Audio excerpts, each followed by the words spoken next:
Welcome, EO. If Jerry's house, Jerry's world, as we like to call it, epitomizes thinking big and Big D, then the man that I'm going to introduce in a moment personifies that. If it's not his personal mission statement, it should be. Tremendously honored to introduce him. One of the biggest thrills for me in serving on the North Texas Super Bowl host committee with Bill Lively has been the chance to get to know him better and to see him in action. To capture Bill's passion and his drive would take a lot more than a couple of minutes that I have. And, I think if I summed him up, he's truly a Renaissance man. He's a husband, a father, a grandfather, a musician, a conductor, a composer, a teacher, a professor, a fundraiser, and when he's not busy doing all the rest of that, he's a mountain climber with Kilimanjaro and the Tetons and a number of other 14,000-foot peaks under his belt. But, he's a pretty effective communicator, so I'm not going to touch on what he's doing for the region regarding the Super Bowl. I'm going to let him do that. And I want to just briefly unpack a few points that you otherwise might not know about him. Some I'm going to read. They're pretty detailed, and I want to get the information right because as a group of entrepreneurs, some of the things he's accomplished are just simply stunning. We mentioned he's a family man. His lovely wife and he, Mickey, have 5 children and 10 grandchildren. As we mentioned, he's a musician and conductor. He's a talented horn player, played through high school and college at SMU. After SMU, his passion for teaching children and music led him to become a band director in the DISD for 7 years. After that stint, he headed back to SMU, where he became the director of the Mustang Band and stayed on at SMU for nearly a quarter of a century, 25 years. He was on the faculty there for 11 years and in administration for 14.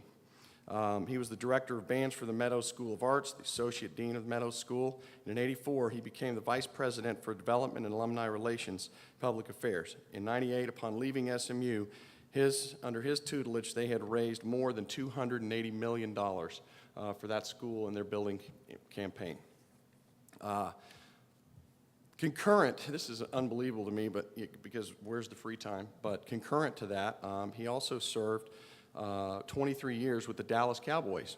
Between '75 and '88, he worked with Tex Schramm and Tom Landry as the director of the Dallas Cowboys band and producer of the Cowboys Game Day Entertainment. From 1988 to 1977, Mr. Lively worked with Jerry Jones as the Dallas Cowboys executive entertainment producer, and I was stunned to learn this. He produced the entertainment for the Super Bowls, both Super Bowl 12 and 13. Pretty well-rounded individual. You get where I was going with the whole Renaissance man. In 2000 through 2008, Bill served as the founding president and the CEO of the Dallas Center for Performing Arts, a place many of you will be going tonight. I want to frame these. I want to make sure I do justice to at least 3 points here. During the time that he was with the center raised more than $334 million, which is a pretty big number in and of itself. 129 gifts of $1 million and above were part of that fundraising effort. And just so you understand the impact of that number, that is the most gifts at the $1 million threshold ever generated by a capital campaign to build cultural facilities in American history. Pretty interesting fact. For those of you who are CFO types and not impressed with those gaudy top-line numbers, this next point's for you. At the completion of his service in December of 2008, the campaign had operated at a cost of only 3.5 cents per dollar raised. Unbelievable. At this time, I'd really like to introduce you to Bill Lively, a man who has been described as a change agent. He's one of my friends and mentors. I'm just delighted and honored to introduce you to Mr. Bill Lively.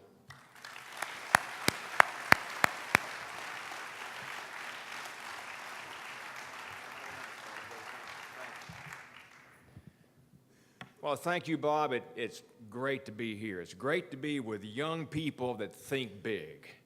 You're the future of this region, the future of this country, and you're the best kinds of people to be with and work with because nothing will stop you. I was telling somebody a minute ago, I get lots of accolades for things I'm supposed to have done in my career. I did nothing without the help of a lot of people. An entrepreneur understands that. You galvanize a community by surrounding yourself with extraordinary people, and you can do anything, especially when you live in Dallas or the Dallas area. There's no place in the country or the world like Big D. I really think that Dallas is postured to become the city of the Americas in the 21st century. If we have the leadership in place to recognize our potential, we can do anything, and you'll be a part of that. Time is your friend. Time is less my friend, but you still have lots of time to do so much. I'm going to tell you a history story today that culminates or will culminate here in February of next year. The great American historian Stephen Ambrose wrote a book several years ago entitled Nothing Like It in the World. The book was about the Transcontinental Railway. It could have been about the Super Bowl. Nothing like it in the world. When Lamar Hunt, whom we saw on the video, affected the merger with Tex Schramm of the American Football League and the National Football League more than 40 years ago, they did more than change professional football. They changed American culture. The Super Bowl is an unofficial American holiday. We plan everything around it. No matter who the teams are, we want to watch it. There are parties and trips and things that are impacted by when that game is and where that game is. And as the video said, we've waited a century to host that game here in North Texas.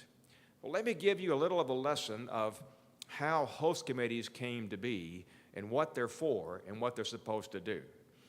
We're kind of like an Olympic committee on a smaller scale.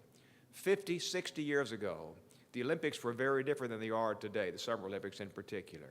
And so a city would have a host committee to prepare for the games. Now, the games are 3 weeks or so of games all over the regions in venues all over the area.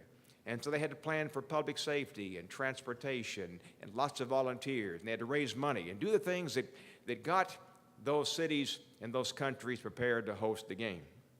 Well, in 1992, the NFL realized that the Super Bowl was evolving into the most important sports event in the world in the year it occurred. And so cities and towns hosting the game weren't always ready for this because many of the cities and regions had not before hosted a game. They didn't know what to do to get ready to do this. So in 1992, the NFL instituted the host committee concept. And host committees are 501c6 nonprofit corporations that live and die in about a year and a half, typically.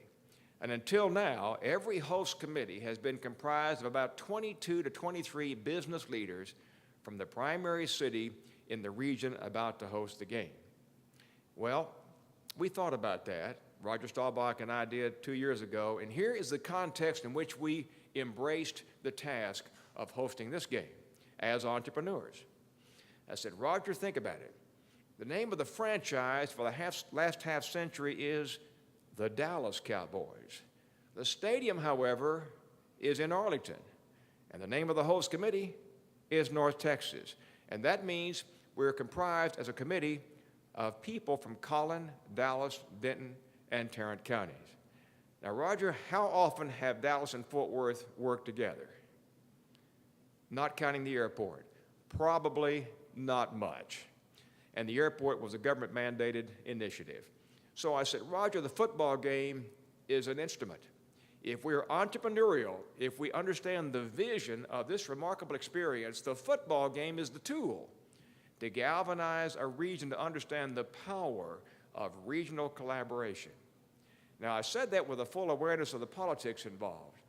4 big cities, 2 really big ones, lots of lawyers and city council members and all the rest.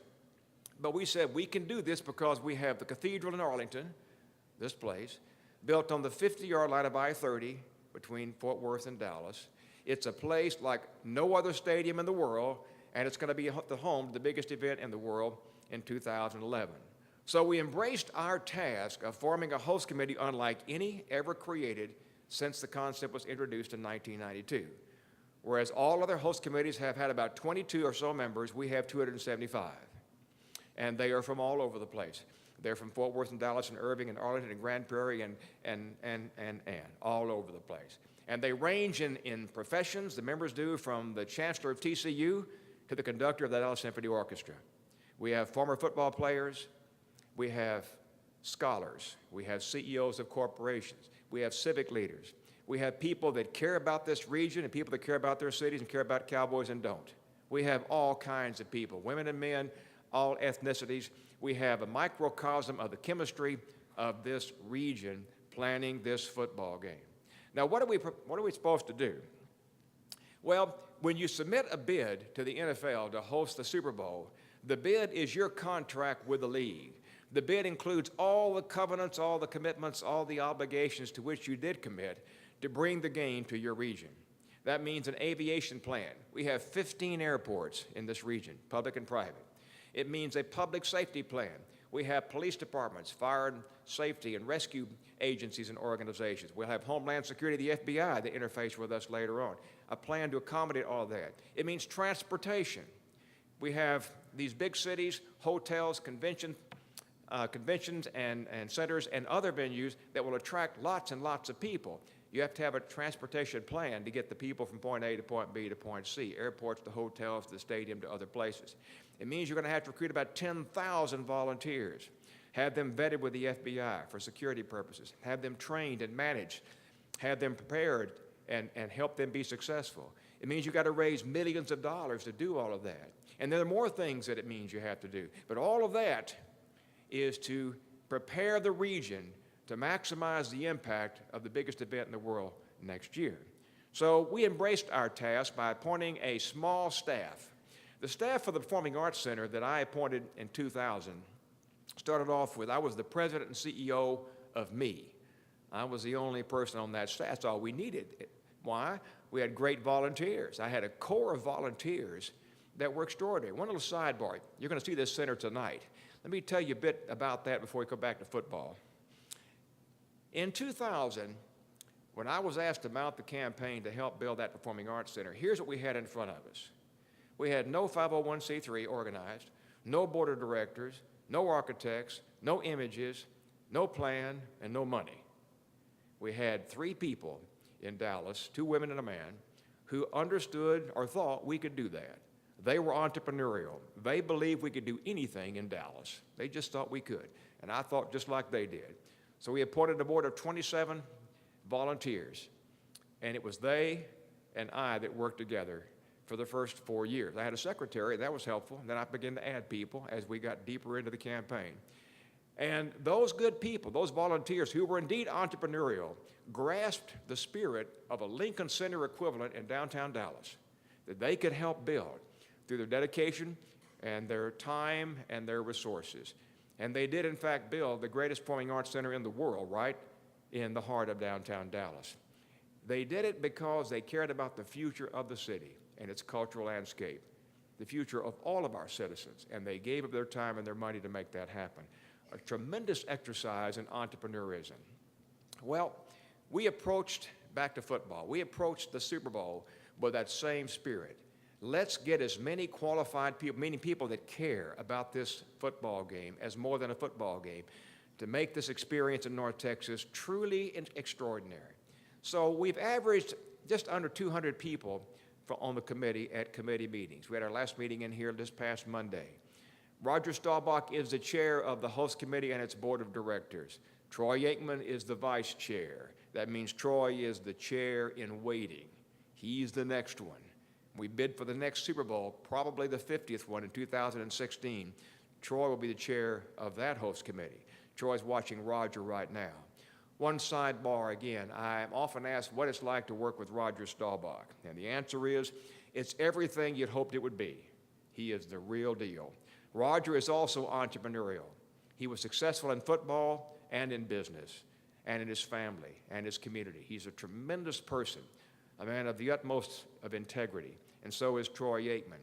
So we surrounded ourselves with people like that, people that are good people, people that have integrity, that care about this remarkable opportunity. And then we began to plan. The host committee was formed. We launched our journey together January of last year. It's a 2.5-year odyssey that ends sometime in the spring of 2011. And here is our task. Here was our task a year ago. We came out of the bid. The bid itself, the contract with the league, had a budget of about $33.5 million. We had to raise $33.5 million in the greatest recession in 70 years in this country, and do so in an environment here with a community that never had worked together, Fort Worth and Dallas, that 100-year animosity. And we had to do it in a way that made sure that the money came in not just from Dallas because of larger inventory, but with Fort Worth and Dallas and Irving and Arlington, with a regional balance of volunteerism and financial support. So we started this great experience together. And we decided that the best way to kick this thing off was to raise $1 million sponsorships. $1 million sponsorships. Now, the greatest number of sponsorships at that threshold ever raised by any host committee were 2 in Detroit several years ago. Roger Pinsky was the chair of that host committee. They raised 2 $1 million sponsorships. I can tell you right now that here in North Texas, as of today, we've raised 12. 12. That's the power of North Texas. One from, well, we have $1 million sponsorships from Dallas, Fort Worth, Irving, and Arlington. That's really, really important. It will tell the NFL at the end of the day, this community got behind this. It wasn't just Big D, it was the region that did this. Bring the game back, NFL, we'll do it again, and that's the whole point. Now, we have been working for more than a year and a half in developing what we call action plans. We do have an aviation action plan, and here's what we're expecting. More than 600 private jets will come here during the week of the game, and they will land and park and take off again at about 4 of the 15 airports. 95% of the air travel will go to DFW, no matter who the teams are, because of the kinds of airlines that fly in there. So DFW is going to be the air hub for about 147,000 people that will fly to the region to be here for the game. They won't all go to the game. As a matter of fact, here's what the NFL's formula is. In the last several years, the size of the stadium has sort of dictated what the number of people is that come to the region in this way. In Arizona in 2008, that little stadium, little compared to this, seated 62,000. 125,000 came to Greater Phoenix to be in the region, to be a part of the experience. In Tampa last year, that stadium seated about 73,000. 150,000 people came to the Tampa area for their 4th Super Bowl to be a part of the experience, and only a few got to go to the game. Well, here in the Mecca of football, where we've waited for this game, as the video said, for a century, with 50 years of Cowboy legacy, with this tremendous venue, we're expecting hundreds of thousands of people to come here to be a part of the experience. About 105 or 10,000 will actually be in here on game day. Let me explain that to you. One of our obligations as a host committee is to build 20 more thousand seats, permanent seats. They're not here now in this venue, in the end zones. So where you have the party pass places and the levels with no seats, we'll take out some of the architecture and put in permanent seats you can sell for $1,200 a ticket, and we'll add 20 more thousand seats to the stadium. Well, on game day, there'll be 17,000 people staffing this game, 17,000 people making the stadium work, and a great many will be security people. Our second action plan is public safety. The chief of police in Arlington is the chair of our master plan, our public safety plan. He is working with the police chiefs and fire and rescue specialists from all over the region. They plug into Homeland Security and the FBI this fall. I can tell you this for sure. The safest place in the world on game day will be right here in this stadium because of what you have to do since 9/11. I saw Command Central. They showed me part of it in Arizona in 2008 at the stadium in Glendale. And I walked in this room, and there were all these TV monitors, among other kinds of equipment. And there are people watching every section, every row, every seat in that stadium for something bad to happen. And they have people in the stadium that can stop that bad thing from happening in a matter of about 30 seconds. They can stop that in one way or another. But the point is, you have to have security. We have to be safe. When you go to the Dallas Convention Center for Taste of the NFL, and 300,000 people will, they've got to be safe when they go in there. When you go to Taste of the NFL in the Fort Worth Convention Center, you got to be safe, and the people will. So we have a public safety action plan. Transportation. You may remember at the NBA All-Star game last February, we had a foot of snow on the Thursday before the game. What if we have that here in February? ICE. We have to have a system with all the equipment to accommodate all the transportation needs for about 5 days of activities in venues throughout the entire region, and we have that plan. Now, there are more plans we have to have. We have to recruit 10,000 volunteers. 10,000 volunteers that have to be trained, passed by the security checks, and then put in certain locations, hotels, those airports, the convention center, NFL Experience, and some out here at the Cowboy Stadium and other places. Finding those people and giving a chance for lots of people to do that is very important. And then we went on and did more things that the bid requires. There are things like ambush marketing. You have to make sure that Coca-Cola does not put a big sign up over there right across the street from the stadium when Pepsi is the sponsor of the NFL. What's the law allow? How do the cities help us guard against ambush marketing? Things of that kind that are just really very interesting, if not unusual. So we went through the entire litany of the bid to figure what it is we had to do as a host committee. We've done all those things, or we're doing those things. Now, we did this at the same time. We said, okay, the bid is our contract. It has all these requirements. Now, what else do we want to do that we could do that would extend the reach of the Super Bowl into neighborhoods throughout the region to impact lots of people, our children, low-income families, people that never get a chance to go to the game, but they can touch the Super Bowl. So we have 3 major legacy programs that are part of this host committee. I'm going to tell you about all 3 because they're all worthy of comment. The first is our education program, the first education program ever commissioned by a host committee in the history of the Super Bowl. There's a group in Dallas called Big Thought. Big Thought's a 501c3 nonprofit education organization. You can measure their effectiveness in one very special way. In the last 4 years, they've garnered $60 million in grants from the Kellogg, Wallace, and Ford Foundations and the National Education Agency. They are good at what they do.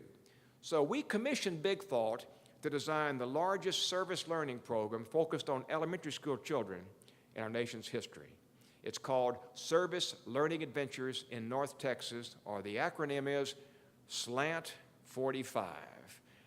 And by sheer happenstance, Slant 45 was a play where Aikman gave the ball to Emmett over right tackle. But that's a story for another EO conference, maybe another time. But Slant 45 was kicked off at Pope Elementary School here in Arlington in February of this year. 5,000 little boys and girls, 3rd, 4th, and 5th graders, are right now participating in Slant 45. The chair of the program is Daryl Johnston, the former Cowboys fullback. The honorary chairs are President and Mrs. George W. Bush. Now, Slant 45 does things like this. The Slant 45 team in Richardson is planting trees in a park in that city. A Slant 45 team in Arlington is collecting toiletries for a homeless shelter here. A Slant 45 team in Dallas is removing graffiti and cleaning up a neighborhood where these children live. And then there's the Team Sasha in Plano. This is very interesting. Team Sasha is a group of 5th graders who lost one of their classmates to cancer, his battle to cancer last August. Well, they played on basketball teams together. And so when Sasha passed away, his guy friends on that basketball team became Team Sasha. In the last days of Sasha's life, all he could do for fun was play with Legos. He made everything in the world out of Legos. Star Wars monsters, the Taj Mahal, all kinds of remarkable things. So Team Sasha is collecting Legos from throughout the region to give to children in terrible situations in our hospitals throughout North Texas. At the end of Slant 45 this fall, we will have 20,000 children who participated in this remarkable service learning program. 20,000 children will learn a lot about the value of education and the importance of community service and a little bit about entrepreneurism. So Slant 45 is alive and well. We hope it'll be franchised by the NFL and live in Indianapolis in 2012, in New Orleans in 2013, and come back here in 2016 to be Slant 50. That would be a good thing. Another legacy program that is part of the Super Bowl will happen right here in Arlington. It's called the NFL Youth Education Town, the YET for short. The YET is going to be a center that we create in East Arlington in an area where the police have confirmed 2,000 at-risk children live today, about 600 that are homeless. They're transient youth. They live in hotels and motels, in cars. Other families are no place at all. The Yet will be a permanent facility, teen-oriented in its decor, with a gymnasium and classrooms for mentoring, tutoring, computer training, sports and recreation, and a youth shelter. A youth shelter where the kids will have a place to go until they find a home, with counseling to get them to their next step. The Yet will live long after the game is but a memory, and that's its intent. It is very much a part of the legacy of our region's first ever Super Bowl. And finally, Taste of the NFL. This is a remarkable story. 19 years ago, Wayne Kostrowski, an entrepreneur in Minneapolis, they had the game up there, the 25th or so Super Bowl, and they wanted to do something very special. And so he created what's called Taste of the NFL. We're going to bring Taste for its 20th anniversary to the Fort Worth Convention Center on the night before the game. And here's how it works. All 32 NFL teams identify a master chef in their cities, and they bring the chef to the convention center. And he or she sets up a food station and serves his or her cuisine, some specialty, could be anything. And former players are there with the chefs. And so you pay a premium ticket to go in and sample all 32 chefs' food and meet the players. There's an entertainment component at the end, but here's the good part. As a host committee, in the spirit of entrepreneurism, we've confirmed the first ever title sponsorship in Taste of the NFL history. And that means we can do this. We can raise for the first time in the 20-year history of this project, $1 million in net proceeds that night to be given to food shelters in all 32 NFL cities. That's the important thing to do.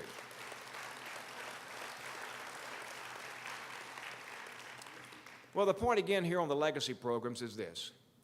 Extend a football game's reach into the lives of people that probably can't go to the game, but can be affected by it. For example, 10 days before the football game out here, before the Super Bowl, we'll bring all 20,000 Slant 45 children, their moms and dads and teachers and volunteers here and celebrate them in this place. And they'll be honored by President Bush and by Darrell and Roger Staubach and the others for what they did in their community service. And then on game day, they turn the television set on in their house and they say, Mom, we were right there. We were in that stadium where that game is being played. And that's got to be, I think, impactful. Now, another big part of this game is its economic impact on the region. Here's what the NFL has learned over the last 44 years.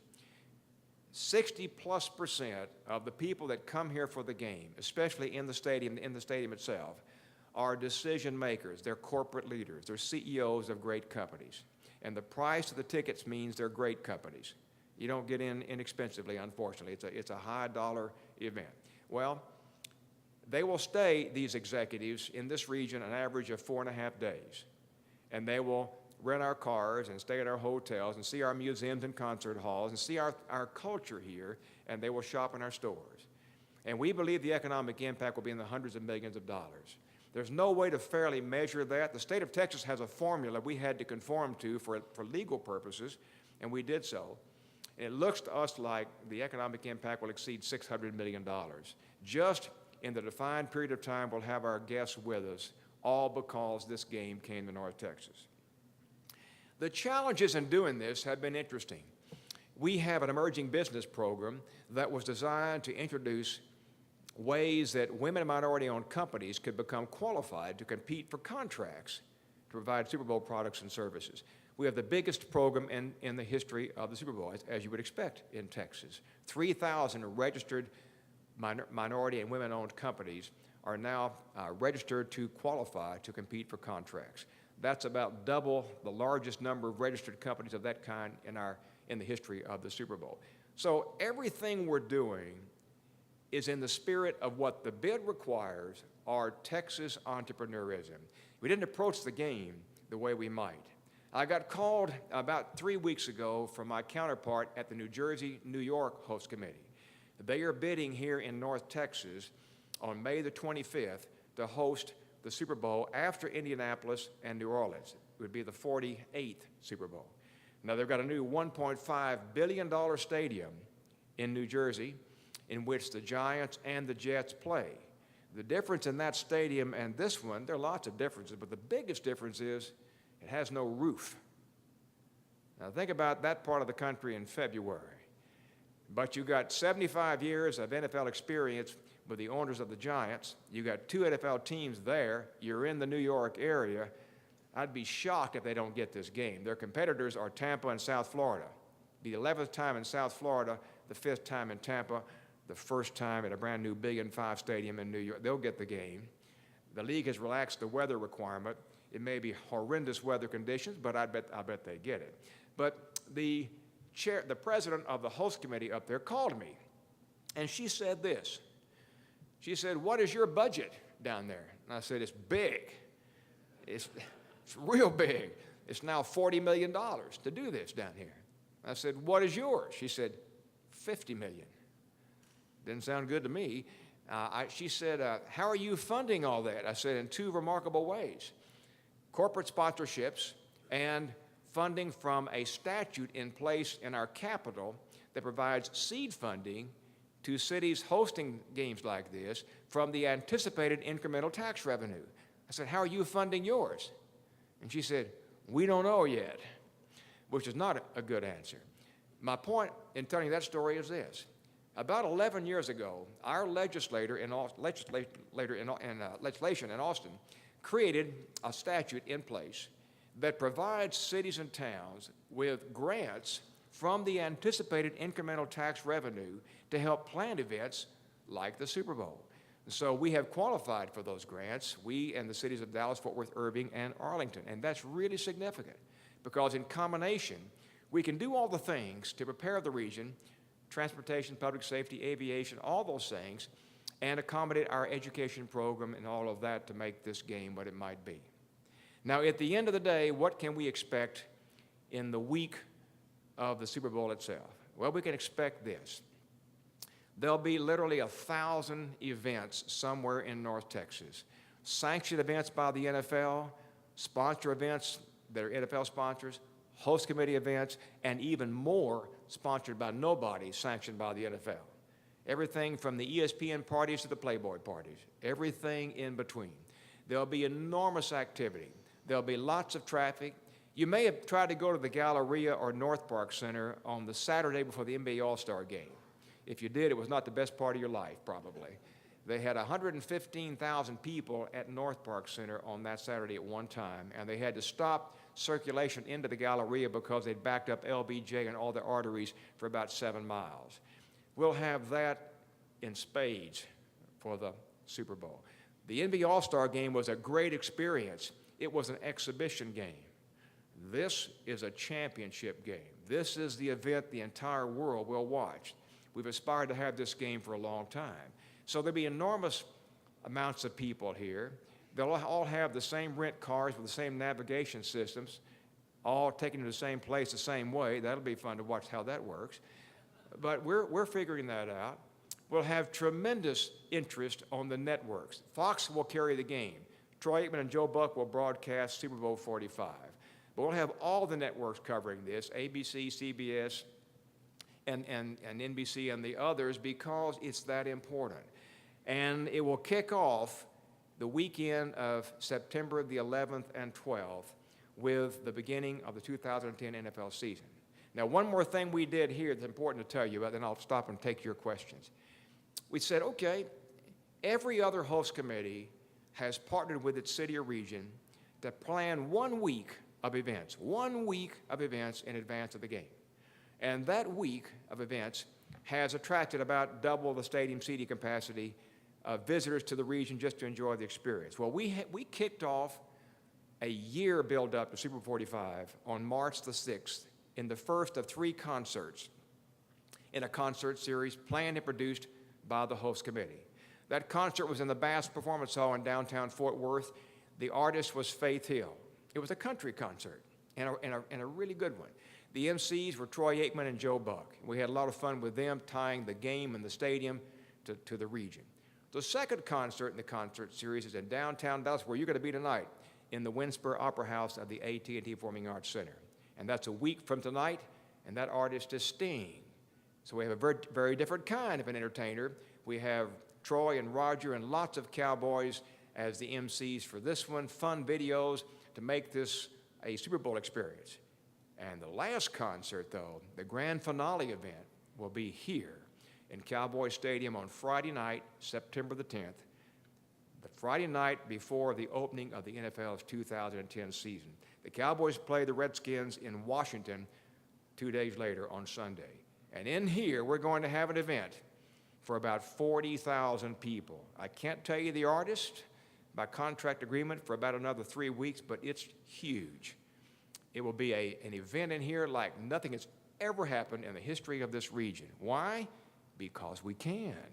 Because we're entrepreneurs. We think that way. We've planned stuff that's even scaring the NFL.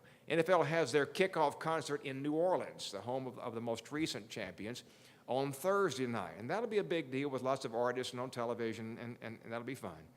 This, the next night, will be better. Because we can. We will. So let me just close before I answer your questions by saying this. We do live in a remarkable place. We really, really do. And I remember as a kid asking my dad a long time ago, Dad, what makes Dallas special? And I was raised and lived all of my life in Dallas. And Dad said, you know, we're entrepreneurs. And I said, well, what does that mean? I was in the 4th grade, for goodness sake. And Dad said, that means we think we can do anything. What a great spirit that is. We think we can do anything. And you know, we just keep on trying. Well, here, like Bob Lilly said a while ago, we have formed a group of people, many of them are entrepreneurs, and they're not deterred by what they think they can't do. They're intrigued by what they imagine they might do. And we approach this game that way. We raised $22 million so far in sponsorships. We've qualified for 26.8 more from that grant I told you about from that statute. We really are looking forward to a remarkable experience. Is it hard? It's hard every blessed day. Every day is an adventure. Some days are just really disgusting. Other days are invigorating. It's peaks and valleys and peaks and valleys. And anything entrepreneurial is like that. The Performing Arts Center had an enormous set of hurdles we had to cross to build that thing. Even though we're giving it to the city of Dallas, we had to fight the city of Dallas to give it to them. That's just the way things work sometimes. That's okay. It was the right thing to do. We knew it was. So we had the right spirit, the right mission, we got the right people, and by golly, they did it. Same thing here. This game won't satisfy everybody. It won't mean everything to everybody, but it means a lot of things to a lot of people, and it sets the stage. Most importantly, we're building a platform on which to do it again and again and again. So the template is being built for 45 to accommodate 50. Let me stop and answer your questions on anything I've talked about or I have not talked about, except one more thing. The home team has never made it to the game when the region hosted the game. If the Cowboys get in the game, it's never happened before. Now, can you imagine what that would be like if the Cowboys are in this game here? Good night. Unimaginable. It'd be a good day. Questions? Yes, sir.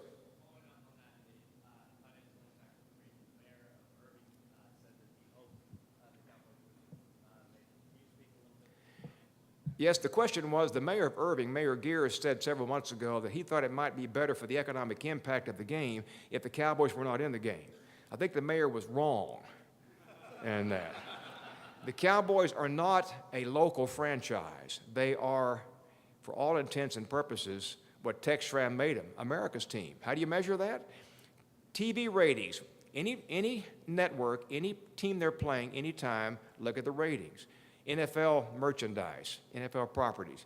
Look at the Cowboys' share of jerseys and caps and paraphernalia. It's more than any other team. America watches the Dallas Cowboys. They will come here to be a part of the experience. For example, right now today, 24,000 hotel rooms are already booked for 4-day stay minimum in the region, and none of those people are fans. That's just the NFL and their franchises and players and owners and sponsors. 24,000 booked right now. They will come here because if the Cowboys got in, it would be part of that mystique for a half century. Another question. Yes, sir. Can I disclose what the halftime show is going to be? No, I can tell you this, though. We do not have, as a host committee, the responsibility of wardrobe malfunctions. That is not in our bid. The NFL will determine the pregame and the halftime, And what happens on game day in here is their purview. What happens outside this stadium is our responsibility. I will tell you this, NFL sort of got burned with the last halftime show. The staging, I was there, was extraordinary. The set, the laser lighting, the pyrotechnics were just extraordinary. They got, though, criticized because of the age of the performers. Guys my age, for God's sake. They were criticized for not appealing to you. And I suspect, though I don't know, the next act they have will be people in their 20s and 30s, not in their 60s, be my guess. Another question. Back here, yes. Hello. Hey. So if we're season ticket holders with the Cowboys, do we get any kind of preferential treatment as far as seats? Not necessarily money, but timing? Here's the way I understand that will work. If the Cowboys make it, and they're in this game, then they get about 20,000 tickets allocated to them to be then put in a lottery for the suite holders, the sponsors, and season ticket holders out here. It'll be very few people that get the tickets, but 20,000 will. If the Cowboys do not make the game, they get 4,500 tickets for the same purpose. So the way it works is 85% of all the tickets to the Super Bowl are allocated out by the league through the owners and their sponsors. The other 15% can be bought by the host committee and by brokers under the auspice of the NFL. 1% of the tickets will go on in a lottery online. Nobody knows how that works. So I don't know if you'll get your ticket. You'll be in a lottery probably, and you'll be just lucky if you do, but you might be. Yes, sir.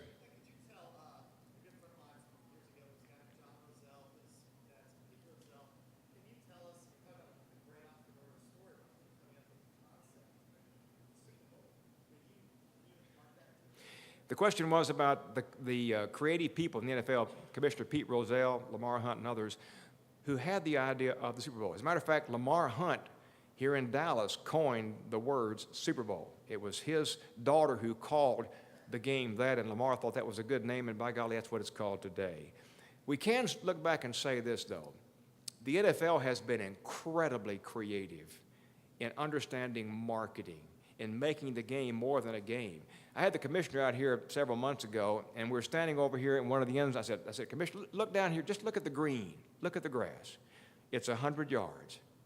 It's just 100 yards, just like a high school football field.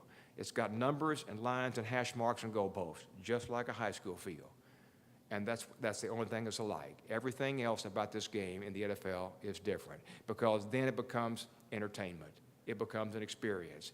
And stadia like this make it more so. So the NFL has been brilliant. And one of the great things they did was, in the merger, was they affirmed contracts where all 32 teams share evenly in the TV revenue, NFL properties revenue, sponsorships, and in other endorsements that are part of the league. In other words, the poorest team in the smallest town with the worst record gets the same share of revenues in those areas I talked about as does the Cowboys. That's the strength of the NFL. That's not that way in the NBA, hockey, or Major League Baseball. It is with the NFL. So the little teams that aren't successful, the Oakland Raiders have been on bad times the last several years. Their share of revenue, TV revenue, is the same thing as the Cowboys. NFL properties, merchandise, all these things. Now, Jerry here and the owners have their own programs that sell sponsorships. For example, Jerry is the master at this. It's the only stadium in the world, I suspect, that has two soft drink companies with pouring rights, Pepsi and Dr. Pepper. And even though Verizon is the wireless communication sponsor of the NFL, the scoreboard here says AT&T. That's a tribute to Jerry's unique entrepreneurism, how he does that. One funny Jerry Jones story, you'll enjoy this maybe. It's kind of a conclusion. Jerry told me this not long ago. On the day he bought, well, let me back up for a second. Jerry's dad in Arkansas, he rented land from farmers on which to construct billboards by highways. So his job was to go out for this billboard company and rent a corner of a farmer's land out here for a billboard. That was his dad's job. So Jerry called his dad on the day he bought the Dallas Cowboys. He said, "Dad, today I bought the Dallas Cowboys." His dad said, "Son, I confirmed 2 properties today." He just didn't quite get it. You know, the Cowboys are such an extraordinary franchise. As I said a while ago, they're not just Dallas or the region, they are beyond that. If you go in department stores that are licensees for NFL merchandise anywhere in this country, you'll find the local franchise items, but you'll see things with stars on them, caps and jerseys, the Romo #9 jersey. You'll see Cowboys merchandise because there's the interest there. Another question. Well, guys, it's been great to be with you. You're a special organization. You are the future of this region, and I'm so proud that you understand that you are big-thinking people, that you understand that entrepreneurism is a real good way to live. It's not only the best way, it's the way that ensures that the best things can happen. So thank you so much for having me. It's been great to be with you. Thanks.